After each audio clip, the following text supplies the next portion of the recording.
Em 26 de abril de 1989, a manhã chegou sem aviso no norte de Bangladesh. Estava quente. Um calor denso e úmido, o tipo de calor que faz a terra cheirar a rachaduras e seca. Os camponeses descalços caminhavam pelos campos ressecados de Daulatpur. Ninguém olhava para o céu. Ninguém imaginava que o céu os observava de volta. Não houve alarmes, nenhum aviso. Apenas o zumbido crescente de algo se aproximando. Algo imenso. Algo que não seria detido por nada. Às 18h30, quando o sol começou a se pôr no horizonte e o calor sufocante do dia ainda pairava no ar, o céu de Bangladesh se partiu em dois. O que emergiu daquela fissura celeste não foi uma tempestade comum. Não foi uma rajada de vento passageira. Foi algo completamente diferente. Uma criatura colossal, invisível, mas implacável, tomou forma entre dois distritos humildes no centro do país. Seu corpo tinha mais de 2,5 km de largura. Seus membros, ventos selvagens, atingiam velocidades próximas a 300 km por hora. Em questão de minutos, o mundo conhecido por milhares de pessoas foi desarraigado. Como se a terra tivesse decidido se rebelar. Como se os céus, enfurecidos, tivessem descido para reivindicar tudo em seu caminho. As casas, construídas com esforço e esperança, desapareceram como se fossem feitas de papel de arroz. As paredes ruíram. Os telhados foram levados pelo vento. E com eles, sonhos, famílias e infâncias. Corpos foram levantados pelo vento e lançados a centenas de metros de onde antes estavam seguros. Algumas vítimas nunca foram encontradas. Outras reapareceram dias depois, sem vida, cobertas de lama, galhos e silêncio. Mais de 1.300 pessoas morreram. Homens, mulheres, idosos. E centenas de crianças, varridos do mapa por um inimigo que não deixou vestígios visíveis, exceto a devastação total. Dezenas de milhares perderam tudo. Tudo. Não foi uma guerra. Não foi uma bomba. Não foi uma epidemia. Foi o ar. Mas não qualquer ar. Foi o ar em forma de monstro. Um colosso rodopiante e impensável que desceu sem aviso e desencadeou o inferno sobre os mais pobres. Bangladesh é uma terra marcada pela água e pela luta. Enfrentou ciclones, inundações, crises políticas e pobreza extrema. Mas o que aconteceu naquela tarde não é nada comparado a tudo isso. Porque não foi uma tragédia prevista. Foi uma emboscada do céu. O tornado mais mortal da história da humanidade não pousou no Kansas. Não nasceu em Oklahoma. Nasceu aqui. Nesta terra de arrozais, manguezais e humildade. Onde o solo é fértil, mas a vida é frágil. Onde o céu, um dia, se estilhaçou em 1000 pedaços. E cada um desses fragmentos caiu com fúria. Hoje, mais de 3 décadas depois, quase ninguém se lembra do seu nome. Nenhuma placa o menciona. Nenhum livro escolar o ensina. E, no entanto, foi uma das maiores catástrofes climáticas já registradas pela humanidade. O mundo a esqueceu. Mas Bangladesh não pode. Hoje, decidimos encarar essa sombra de frente. Hoje, viajamos ao coração do desastre. Às aldeias apagadas. Aos sobreviventes deixados em meio às ruínas. A verdade que o vento não conseguiu apagar. Esta é a história de uma tempestade colossal. Uma tempestade que foi mais do que vento. Foi um julgamento. E mesmo que o resto do mundo tenha feito vista grossa, Bangladesh jamais ficará para trás. Para entender como nasce um monstro, não é preciso olhar para as profundezas do oceano, nem para as encostas de um vulcão. É preciso olhar para cima, para o ar, para o céu. Porque é lá, entre camadas invisíveis e correntes sem nome, que se forma uma criatura que não tem forma, até que a tenha. Uma que respira como um animal, que avança com determinação e que mata sem pensar. Abril de 1989. Bangladesh, uma terra de arroz e suor, havia se transformado em um forno sem válvula de escape. A seca já durava semanas, talvez meses. O solo estava tão ressecado que se abria em rachaduras profundas, como se a própria terra estivesse tentando se esvair. Os agricultores, calejados por gerações lutando contra enchentes, agora olhavam com desespero para um inimigo oposto: a ausência de água. A poeira grudava em seus tornozelos, os poços estavam secando e o sol não tinha piedade. Mas por trás daquela calma agonizante, algo muito mais sinistro estava se formando. Duas massas de ar, de origem e caráter opostos, aproximavam-se com a tensão inevitável de uma batalha iminente. Do sul, o sopro da Baía de Bengala subia na forma de ar quente e úmido, carregado de sal e tempestades. Do norte e do oeste, correntes frias e secas desciam das vastas planícies do subcontinente indiano. Elas não vieram para se misturar, vieram para se chocar. E num país sem cadeias de montanhas para conter sua fúria, sem florestas densas para moderar o calor crescente, com solo rachado pelo sol e ar denso de tensão, o cenário estava montado para a catástrofe. Foi exatamente isso que aconteceu. No céu, invisível para pessoas comuns, mas visível para satélites, uma supercélula começou a se formar entre as regiões de Manikganj e Satúria. Os meteorologistas que posteriormente analisaram as imagens a descreveram com uma frase assustadora: uma tempestade perfeita em miniatura. Uma supercélula é uma fera climática capaz de gerar raios, trovões e chuvas torrenciais violentas. Mas essa célula não apenas descarregou água. Não. Essa célula girou.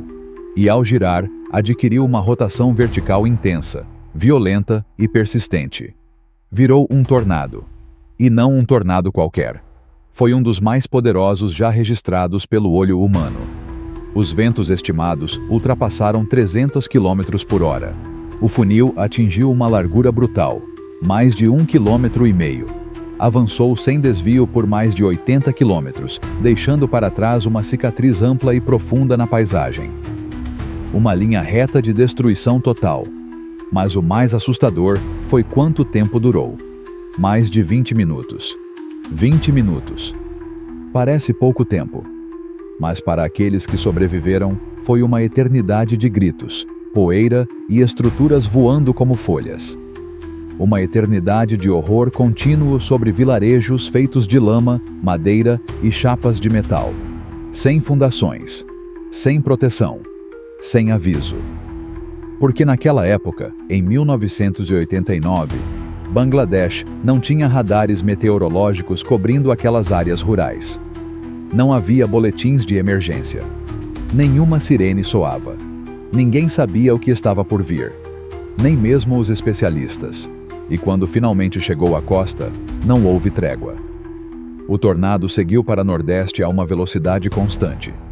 Passou por Daulatpur. Depois, por Satúria.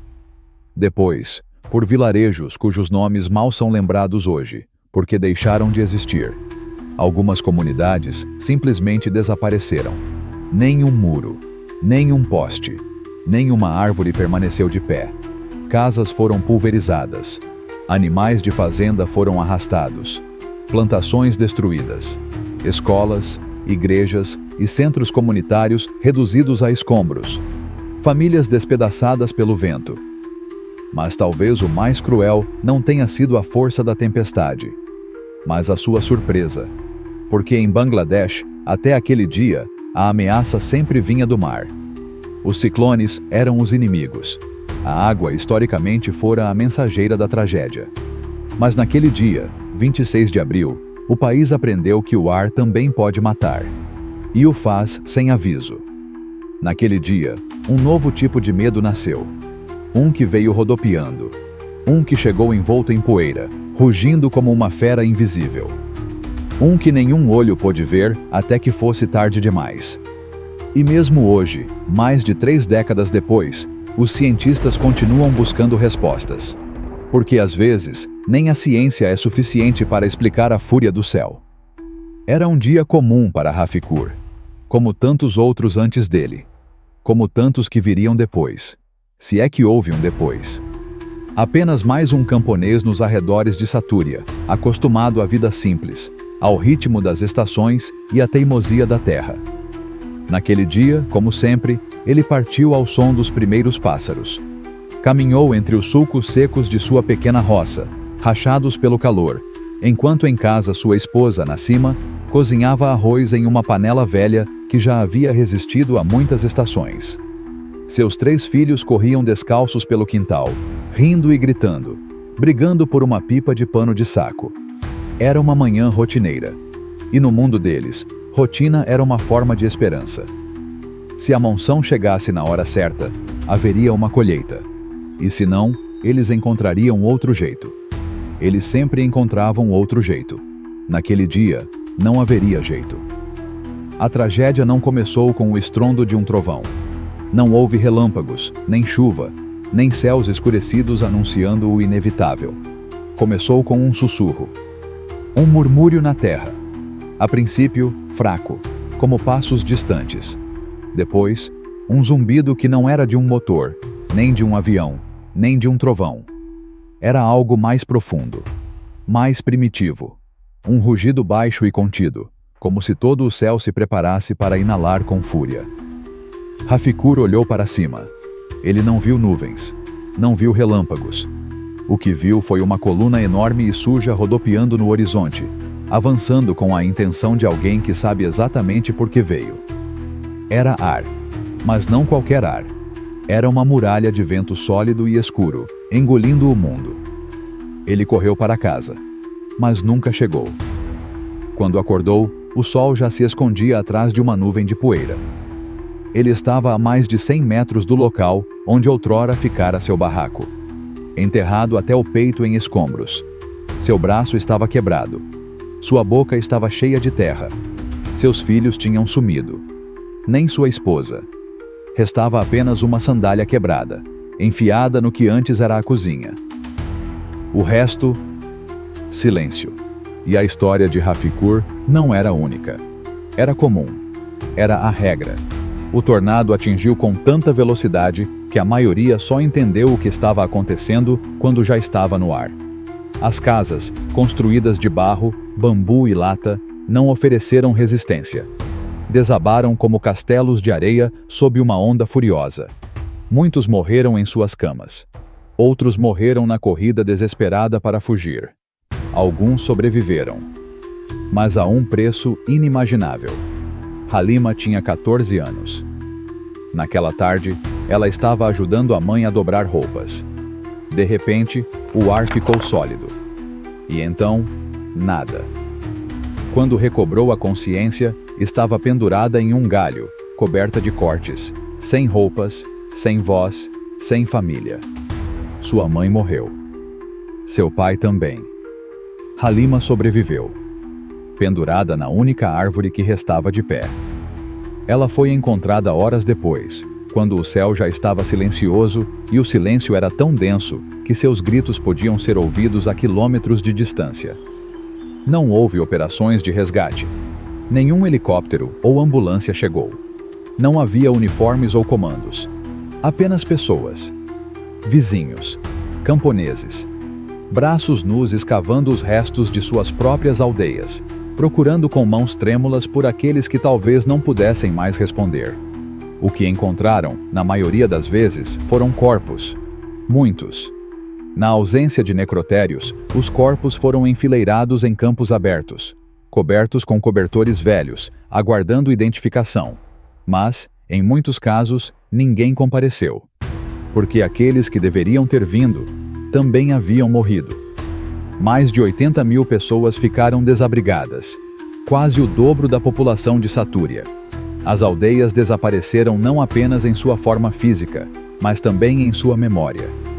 O vento levou embora não apenas os telhados, mas também os nomes, as fotos, os escritos, as histórias, as evidências de que a vida um dia existiu ali. A ausência de um sistema de alerta precoce foi mais do que um fracasso. Foi uma maldição.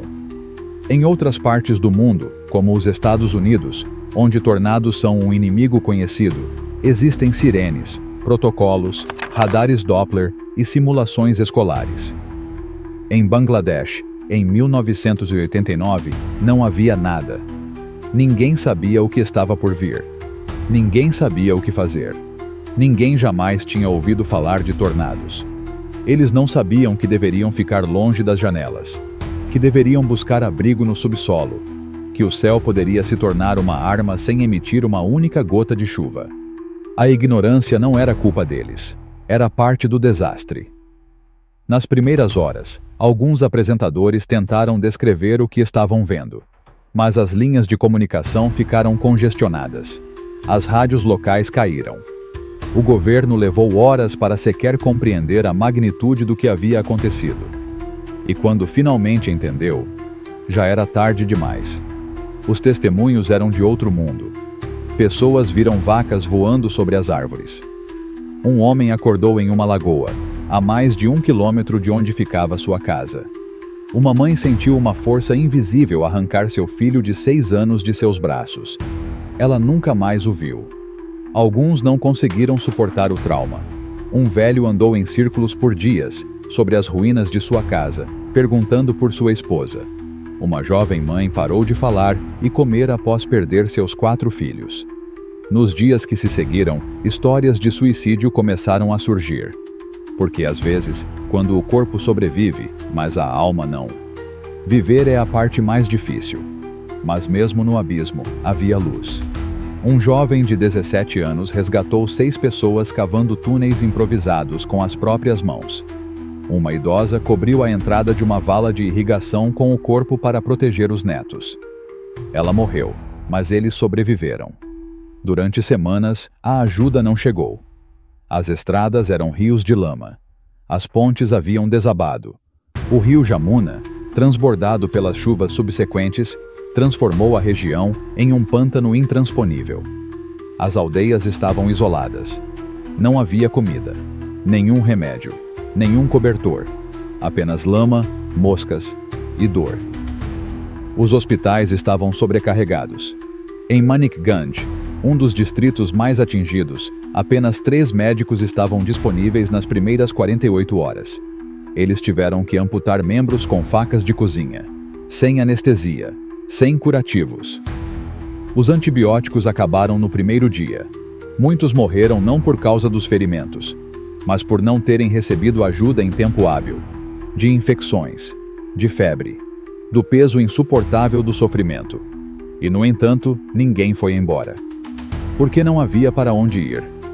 Com galhos, pedaços de chapa metálica, lonas plásticas e lixo, os sobreviventes começaram a construir abrigos improvisados. Dormiam na lama. Revezavam-se em vigília à noite, temendo o retorno do monstro.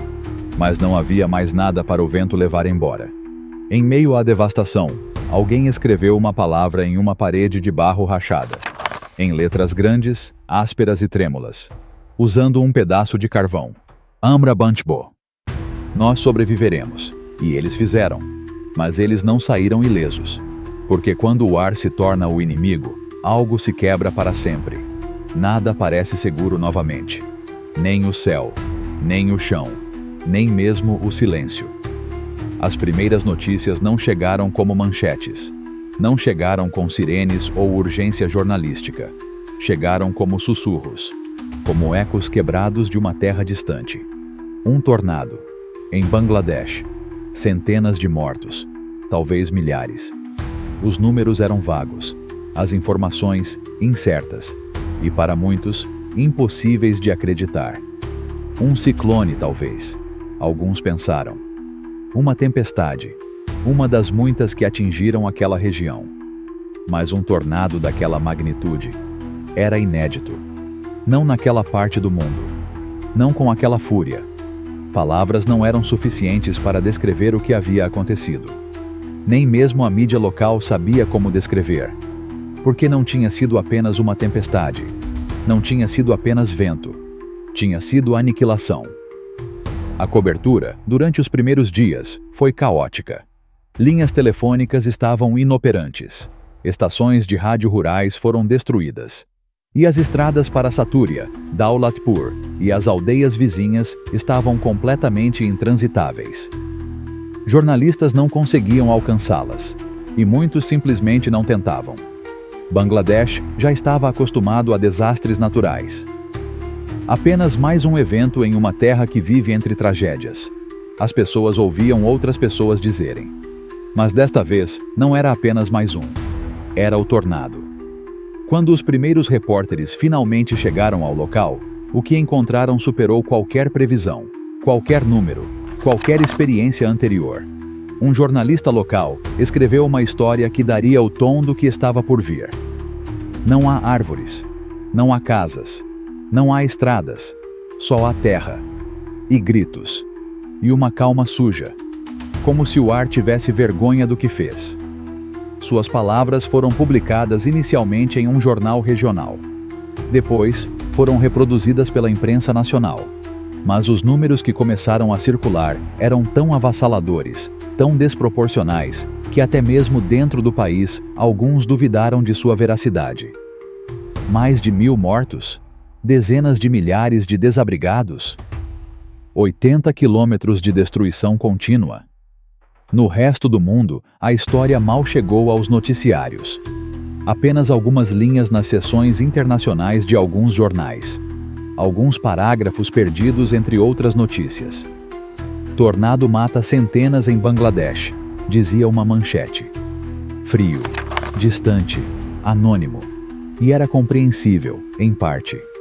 Não havia plataformas de mídia social, não havia vídeos de celular, não havia transmissões ao vivo de telhados. Sem imagens, a tragédia permaneceu presa na abstração. E na lógica dos noticiários, o que você não pode ver, você não pode sentir. Mas então as fotos chegaram. Foram tiradas com câmeras emprestadas, reveladas em laboratórios improvisados, enviadas em envelopes lacrados para Dhaka. E de lá, transportadas para o exterior. As imagens mostravam o que as palavras não conseguiam descrever. Crianças cobertas de lama e sangue, corpos enfileirados, vilas transformadas em paisagens desfiguradas e irreconhecíveis. Desolação total. E então, o mundo começou. Ainda que timidamente, a olhar. O New York Times dedicou uma reportagem mais longa ao evento. O The Guardian publicou um artigo intitulado O Tornado que Arrasou Cidades Inteiras. Algumas emissoras internacionais enviaram correspondentes, mas a cobertura da mídia foi morna, tardia, insuficiente. Não houve especiais no horário nobre. Não houve cobertura contínua.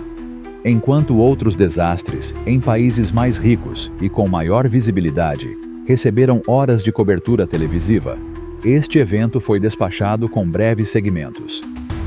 Dados, números, nada mais. Em Bangladesh, porém, os jornalistas locais não pararam. Sem recursos, sem equipamentos modernos, sem garantias de segurança, começaram a construir a história mais valiosa, a humana. Com cadernos, gravadores e mapas desenhados à mão, começaram a registrar tudo. Entrevistas com sobreviventes, crônicas da lama, reconstruções topográficas feitas com lápis e papel. Muitas dessas peças nunca saíram do país, nunca foram traduzidas, mas foram as primeiras tentativas reais de entender o que havia acontecido, de dar forma ao caos. Com o passar dos meses, pesquisadores internacionais começaram a chegar. A Organização Meteorológica Mundial enviou especialistas para analisar o fenômeno. E logo, organizações humanitárias do Japão, Alemanha e Canadá chegaram à região com tudo o que podiam: tendas, arroz, bandagens e medicamentos básicos. Mas não foi o suficiente. A magnitude do desastre estava além de qualquer resposta. Não havia logística capaz de restaurar o que o vento havia destruído. Entre esses esforços, surgiu um curta-metragem produzido por uma fundação britânica. Chamava-se Ventos da Tristeza. Um título poético, sim, mas necessário. O curta-metragem narrava os acontecimentos da perspectiva dos moradores. Não de um estúdio, não da capital, da lama, do lamento, de rostos reais. Não foi um sucesso comercial. Não ganhou nenhum prêmio. Não foi exibido em nenhum festival. Mas tornou-se um dos poucos registros visuais do que aconteceu em Bangladesh naquele abril de 1989.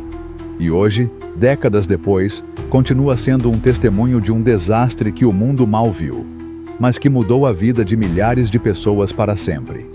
Quando o mundo finalmente começou a falar sobre o tornado de Bangladesh, a comparação inevitável logo se seguiu. Paralelos com os tornados nos Estados Unidos apareceram em manchetes, análises e redações. Joplin, Missouri, 1999.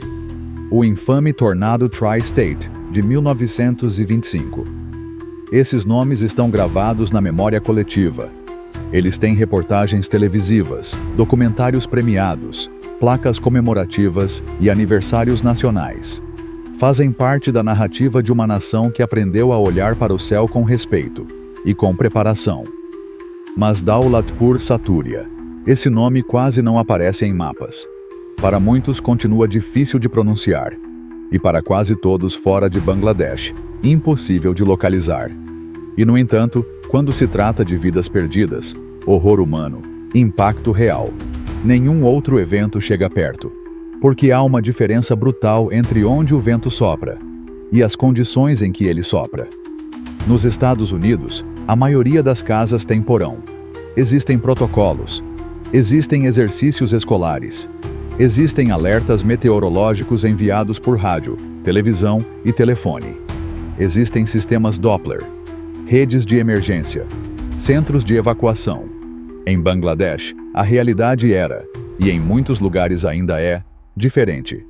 Uma família inteira pode viver em uma estrutura feita de bambu, barro e lata.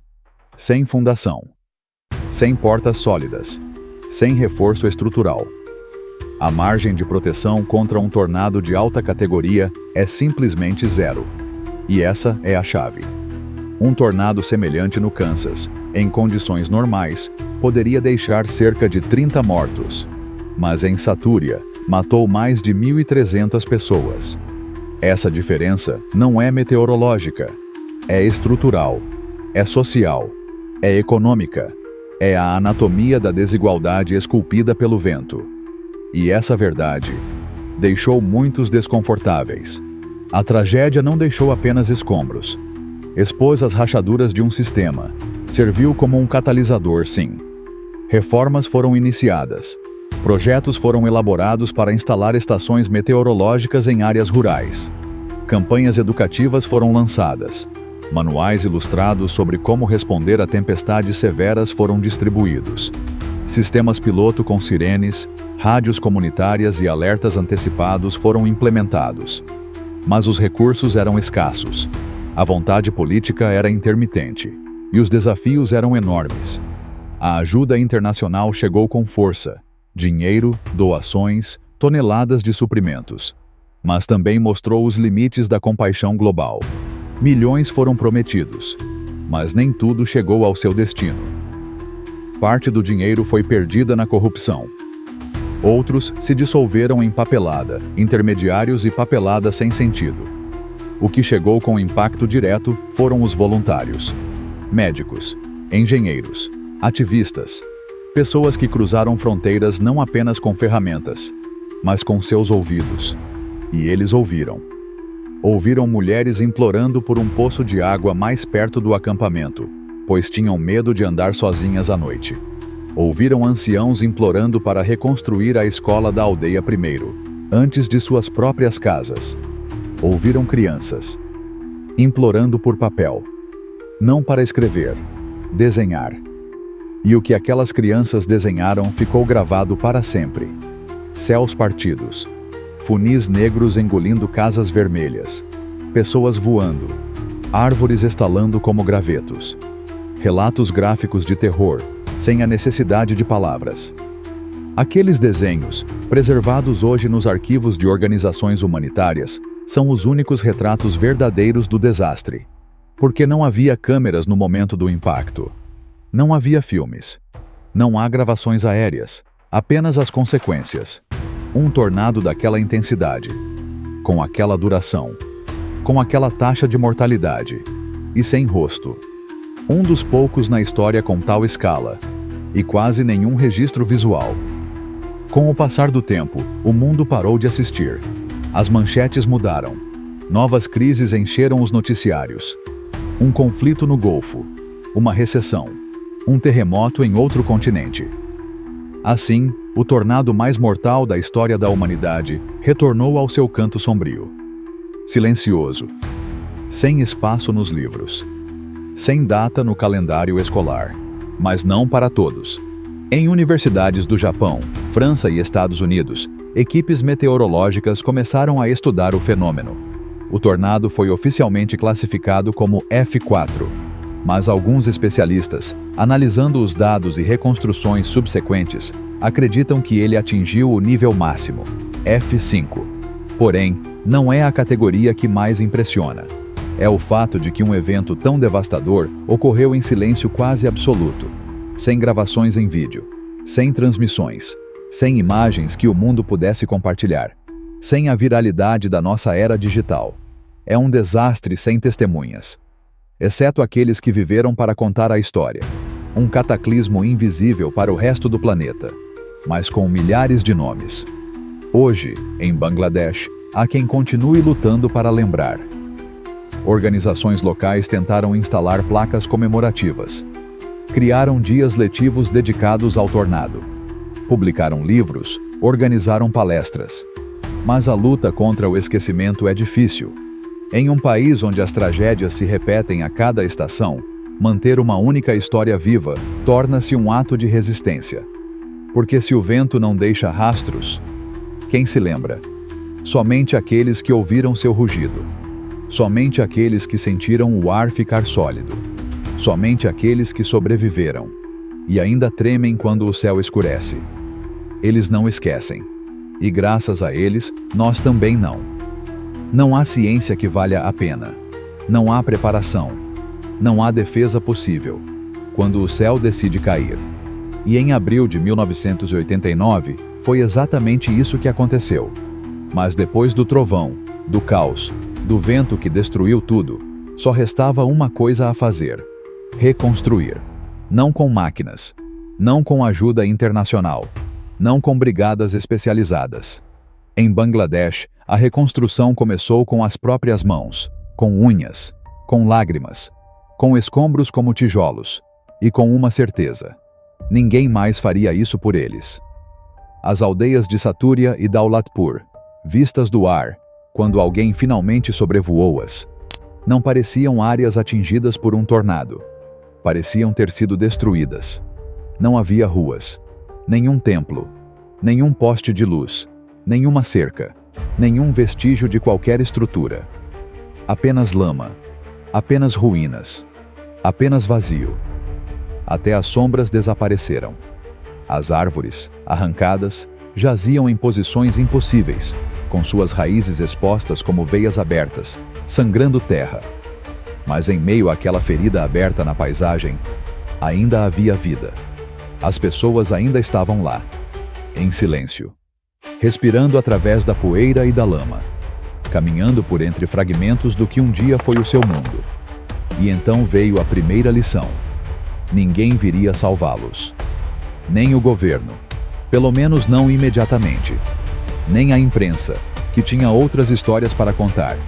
Nem as nações distantes, que mal conseguiam pronunciar Daulatpur Satúria. Eles se salvaram, porque não havia mais ninguém. Um camponês, Abdul Karim, tornou-se médico sem nunca ter pisado numa faculdade de medicina. O que restava do seu estábulo, apenas algumas vigas quebradas e um chão lamacento, foi transformado numa clínica improvisada. Ele cobriu o telhado com uma lona velha, tirou uma caixa de medicamentos vencidos e começou a fazer curativos com a única coisa que tinha: as próprias roupas. Ele atendeu mais de 100 pessoas em apenas 3 dias. Quando alguém lhe perguntou por que ele fez isso, sua resposta foi simples, direta e impossível de refutar: porque eu estou vivo. Eles também deveriam estar. Essa foi a primeira coisa que aprenderam. Resiliência não é um conceito. É uma ação. Os meses seguintes foram uma provação brutal. Muitos dormiram ao relento, na chuva. Outros construíram abrigos improvisados com pedaços de bambu, galhos e sucata. As doenças chegaram como uma segunda onda: diarreia, infecções de pele, dengue, sem médicos, sem hospitais funcionando, sem remédios. O que o vento não havia matado, a água parada e o desespero começavam a matar. Mas algo mais permaneceu: o desejo de reconstruir. As mulheres começaram a tecer cestos, não só para sobreviver, mas também para vender em mercados improvisados. As crianças caminhavam longas distâncias para buscar água, às vezes mais de 3 quilômetros sob o sol escaldante. Os mais velhos contavam histórias todas as noites, ao redor de fogueiras feitas de lixo, para manter a memória viva. Porque conheciam uma verdade antiga: quem esquece está condenado a repetir seus infortúnios. A segunda grande lição emergiu lentamente, como uma semente germinando sob os escombros. Preparação não é um luxo, é uma necessidade. Antes do tornado, ninguém falava em alertas.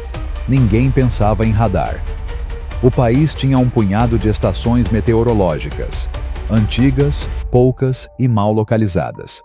Não havia protocolos. Não havia exercícios. Ninguém sabia o que fazer se o céu se transformasse num monstro. Após o desastre, alguns especialistas locais, apoiados por cientistas internacionais, começaram a exigir mudanças. Uma rede nacional de monitoramento foi proposta. Pela primeira vez, falou-se em radares Doppler, estações automáticas, sistemas de som e rádio comunitária. Mas, em um país onde o arroz às vezes é um luxo, falar em tecnologia soava como ficção científica. Mesmo assim, a mensagem começou a ser compreendida. Ao longo dos anos, pequenos, mas poderosos avanços foram implementados. Em algumas áreas rurais, alto-falantes comunitários foram instalados, conectados a estações meteorológicas centrais. Campanhas escolares foram desenvolvidas com desenhos, jogos e músicas que ensinavam às crianças o que fazer se o céu começasse a rugir. Foram impressos livretos com instruções básicas. Não se abrigue debaixo de uma árvore. Procure uma vala. Cubra a cabeça. Não corra contra o vento. Para muitos, esses avisos chegaram tarde demais. Mas para as crianças que chegaram depois, foi o início de uma nova consciência. E assim veio a terceira e mais complexa lição: reconstruir estruturas não basta. Precisamos reconstruir a confiança. Confie no céu, que antes só trazia chuva e bênçãos. Confie nas instituições, que deveriam ter nos protegido, mas não o fizeram. Confie na vida, que foi arrancada sem aviso. Aquele tornado não devastou apenas aldeias. Ele destruiu certezas. O invisível, o ar, tornou-se um inimigo. O cotidiano, o vento, a tarde, o horizonte, tornou-se uma ameaça. Mas mesmo naquele mundo de cabeça para baixo, os bengales continuaram. Não porque fosse fácil, mas porque não havia alternativa. E fizeram isso como quem sobreviveu a tudo sabe fazer, de pé, mesmo quando o chão treme. Em silêncio, mesmo quando suas almas clamam. Com as mãos nuas e com dignidade. Depois do tornado, não restou apenas destruição. Algo mais sombrio permaneceu. Mais difícil de limpar. Mais difícil de enterrar. Desconfiança. Não apenas em relação ao governo, que reagiu tardiamente, nem em relação às organizações não governamentais, que chegaram quando a dor já havia se instalado. A desconfiança se estendia a tudo, até a terra. Aquela mesma terra que por gerações lhes fornecera arroz, moradia e sustento. Agora era vista como traidora, como cúmplice do vento. As crianças tinham medo da chuva, adultos, do silêncio. E cada nuvem escura que surgia no horizonte era como um presságio, um lembrete de que o horror poderia retornar, sem aviso. Foi então, em meio àquela tempestade emocional, que a reconstrução mudou de rumo. Não se tratava mais apenas de erguer muros, ou de construir telhados, ou de construir novas ruas onde antes só havia lama. A nova reconstrução foi mais lenta, mais silenciosa, mais profunda. Tratava-se de curar a alma. E em Bangladesh, tudo começou nos lugares mais simples, sob uma lona, no meio da lama, com algumas cadeiras de plástico formando um círculo. Ali, nesses espaços improvisados, as palavras se tornaram uma ferramenta. As organizações que chegaram, e as comunidades que resistiram, entenderam que para viver novamente, precisavam primeiro conversar. E falar não era fácil. Não o que o vento levou embora, mas o que ele deixou para trás. Círculos de luto, espaços memoriais, oficinas de cura. Não eram grandes centros de terapia com psicólogos treinados. Eram vizinhos, sobreviventes, pessoas destruídas, ouvindo outras pessoas destruídas. Lá, crianças que nunca haviam aparecido foram lamentadas. Sonhos partidos ao meio foram recontados. Rostos que não estavam mais lá foram nomeados em voz alta. E aos poucos, muito lentamente, algo foi consertado. Foi em um desses círculos que uma mulher, Parvin, que havia perdido toda a família, começou a costurar. Não com uma agulha nova, nem com linha comprada em loja. Ela usava retalhos de roupa encontrados nos escombros. Camisas rasgadas, saias rasgadas, tecidos cheios de história. Desses retalhos, nasceram cobertores. E em cada um, ela bordou um nome. Um filho. Um irmão. Um vizinho. Era sua maneira de resistir ao esquecimento. De dizer, eles existiam. Com o tempo, outras mulheres se juntaram a nós. Virou uma oficina. Depois, um pequeno negócio. Depois, uma cooperativa. E hoje, mais de 3 décadas depois, elas exportam cobertores para a Europa. Cada um com uma história. Cada um com um pedaço de memória entrelaçado entre os fios. Assim nasceu mais uma lição. Talvez a mais amarga. O clima extremo não é o futuro. É o presente. O que aconteceu em Daulatpur e Satúria não foi exceção. Foi um alerta. Um alerta precoce e ignorado pelo mundo. A intensidade crescente dos eventos climáticos. A mudança dos padrões atmosféricos. A crescente vulnerabilidade dos países do hemisfério sul. Tudo isso estava contido naquele tornado. Só que em 1989, ninguém quis saber. Não houve cúpulas do clima. Não houve debates globais sobre emissões. Não se falou em justiça ambiental. Hoje, olhando para trás, muitos meteorologistas o entendem pelo que ele foi. Um evento à frente de seu tempo. Um sinal no céu que o mundo não conseguiu ler. E, no entanto, algo mudou. Porque Bangladesh, aquele pequeno país devastado por ciclones, inundações e pobreza, também se tornou um laboratório de resiliência. É um dos territórios mais inovadores em preparação comunitária para desastres. Hoje, existem sistemas de alerta por mensagem de texto. Abrigos multifuncionais projetados para ciclones, mas também adaptáveis a tornados. Mapas de risco participativos criados com a ajuda das próprias comunidades. Rotas de evacuação. Rádios de emergência. E, acima de tudo, conscientização. Uma nova geração não é mais indiferente ao céu. Porque quando você vê o ar ficar mortífero, você aprende a lê-lo, a ouvi-lo, a desconfiar do calor pegajoso que se instala sem aviso, a entender que a calma às vezes é apenas o prelúdio do caos. 30 anos depois, Satúria não é mais a mesma. Daulatpur também não. Há novas escolas, algumas casas de tijolos, pontes reforçadas, e o mais valioso de tudo, a memória. Em um canto do bairro, uma parede branca guarda nomes escritos à mão. Nem todos. Apenas aqueles que alguém conseguiu lembrar. Mas essa parede não existe para lamentar o passado. Ela existe para alertar sobre o futuro. Porque em Bangladesh, toda tragédia deixa cicatrizes. Mas também deixa sementes. Sementes de solidariedade. Sementes de organização. Sementes de vida. A reconstrução não foi rápida. Não foi perfeita. Não foi suficiente para todos. Mas foi real. E foi feito pelas mãos de pessoas que perderam absolutamente tudo. Exceto por uma coisa: a vontade de seguir em frente. Houve um momento breve, mas decisivo, nos dias que se seguiram ao tornado, em que tudo pareceu congelar. Não era tranquilidade, era paralisia. como se toda a atmosfera se recusasse a se mover, envergonhada do que havia desencadeado sobre a terra. Nada se ouvia. Ninguém falava.